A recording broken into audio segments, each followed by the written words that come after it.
നമ്മളത് carrot, beetroot, നെല്ലിക്ക അതൊക്കെ കൂടി നമ്മളൊരു അടിപൊളി ജ്യൂസ് എടുക്കാൻ പരിപാടിയാണ് കേട്ടോ.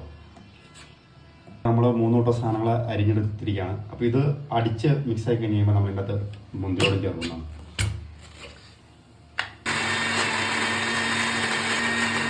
നമ്മൾ ക്യാരറ്റും ബീട്രൂട്ടും പിന്നെ നെല്ലിക്കോടും കൂട്ടി ഇതേ രീതിയിൽ അടിച്ചെടുക്കാണ്ട് ഇതിൻ്റെ അകത്ത് നമ്മൾ മുന്തിരി ചേർക്കാൻ പോകണം.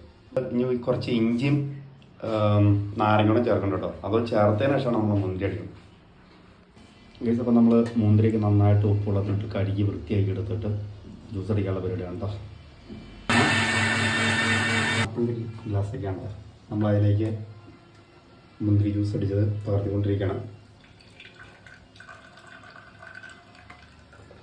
നമ്മൾ അടിപൊളി കൊഴുപ്പോടുകൂടി കഴിച്ചെടുക്കുന്ന സാധനമാണ്. അതുകൊണ്ട് തന്നെ പതുക്കെയാണ് ചാടിക്കൊണ്ടിരുന്നത്. അരിപ്പയിൽ ഇങ്ങനെ ഇടയ്ക്കിലേക്ക് ഇടണം.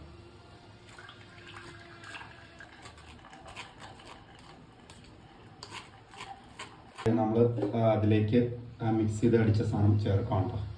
ഇതാണ് നമ്മുടെ ക്യാരറ്റ്, ബീട്രൂട്ട്, നെല്ലിക്ക, ഇഞ്ചി കൂട്ടി അടിച്ച സാധനം. ഇത് നമ്മുടെ ഇന്നത്തെ ലഞ്ചാണ് കേട്ടോ. അപ്പോൾ നമ്മൾ നാരങ്ങയും പിഴിഞ്ഞ് വെച്ച് സെറ്റ് ചെയ്തുകൊണ്ടിരിക്കുകയാണ്. ഇതിൻ്റെ കൊഴുപ്പ് കുറയ്ക്കാനായിട്ട് ഇച്ചിരി വെള്ളം കൂടെ ചേർക്കും കേട്ടോ. രണ്ടും നമ്മൾ വെള്ളം ചേർക്കും. രണ്ടും ഒരേപോലെ മിക്സ് ചെയ്ത് ഒരേ രീതിയിൽ തന്നെ ഇട്ടെടുത്ത് പോകാം. അപ്പോൾ നമ്മളിപ്പോൾ ജ്യൂസ് പിടിക്കാനുള്ള പരിപാടിയാണ്. ഓക്കെ, ഇതാണ് ജ്യൂസ്. അപ്പോൾ ഞാനിപ്പോൾ ഇന്നത്തെ ലഞ്ച് ഇതാണ്. അത് കുടിക്കണം.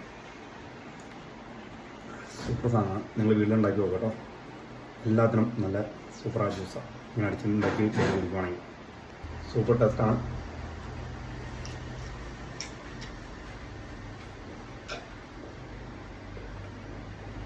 ഫിനിഷ് ആയിട്ടുണ്ട്. Okay, by.